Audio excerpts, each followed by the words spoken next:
కవిత గారు 10 సంవత్సరాలు వాళ్ళ స్వయంగా సరే దయ్యాలు పక్కనున్నాయా వేదాలు పక్కనున్నాయా మొత్తానికి వారి స్వయంగా తండ్రి ముఖ్యమంత్రి వీరు పార్లమెంటు సభ్యులు దాని తదుపరి ఎమ్మెల్సీ ఆనాడు మీరు బలహీన వర్గాల కోసం గొంతెత్తు ఉంటే మిమ్మల్ని బలహీన వర్గాలు విశ్వసించి ఉండేటివి ఆనాడు 10 సంవత్సరాల అధికారంలో ఉన్ననాడు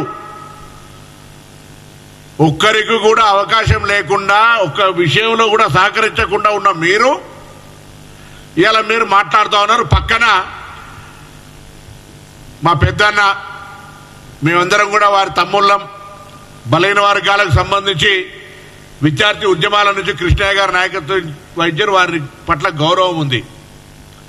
వారిని కూడా కోరుతున్నా అన్న మీరు రాజ్యసభ సభ్యులు భారతీయ జనతా పార్టీ నుంచి ప్రాతినిధ్యం వహిస్తా ఉన్నారు ఇవాళ మీ నాయకత్వంలో తెలంగాణ బలహీన వర్గాల ప్రజాప్రతినిధులు రాజకీయాలకు అతీతంగా అందరం ఢిల్లీకి వస్తాం నరేంద్ర మోడీ ప్రధానమంత్రి గారి అపాయింట్మెంట్ తీసుకోండి మేము ఇక్కడి నుంచి చట్టం చేసి పంపినటువంటి బిల్లులు ఇటీవల సుప్రీంకోర్టు కూడా తీర్పిచ్చింది 3 నెలల లోపల గవర్నర్ గారి రాష్ట్రపతి గారికి సంబంధించినటువంటి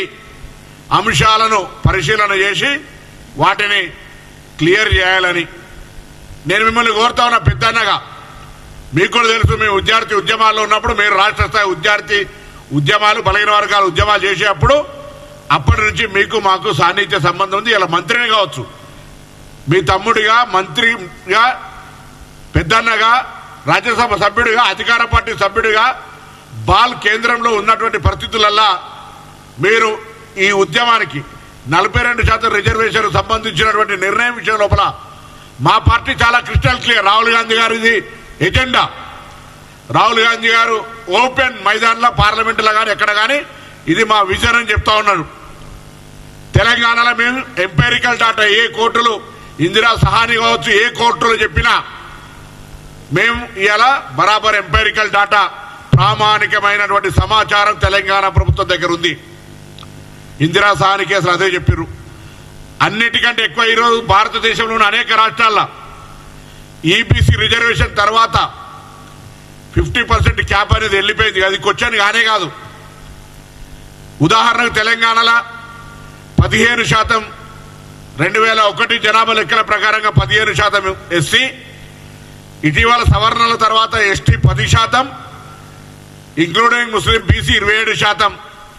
52% ప్లస్ 10 ఈబీసీ 62% ఇప్పుడు తెలంగాణలో రిజర్వేషన్ల ప్రక్రియ నడుస్తూ ఉంది న్యాయస్థానాలకు తెలియదు ఇది కాబట్టి కవిత గారు సత్రంలో భోజనం పెడుతుందంటే కూడా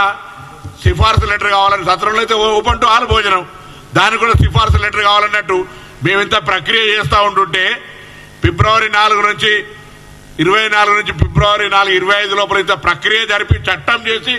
గవర్నర్ గారు ఆమోదం పొంది ఢిల్లీ పోతే ఇక్కడ కూర్చొని సన్నాయి నొక్కులు కూడా మాట్లాడితే నాకు అర్థమే కాలే బీసీల బిడ్డలం విద్యార్థి ఉద్యమాల నుంచి బీసీలకు సంబంధించి ఒక ఆలోచనతోటి ముందుకు పోతున్నటువంటి సందర్భంలో మా ప్రభుత్వం రాహుల్ గాంధీ గారి మార్గదర్శకత్వంలో తెలంగాణ రాష్ట్ర ప్రభుత్వం అటు ముఖ్యమంత్రి రేవంత్ రెడ్డి గారు కానీ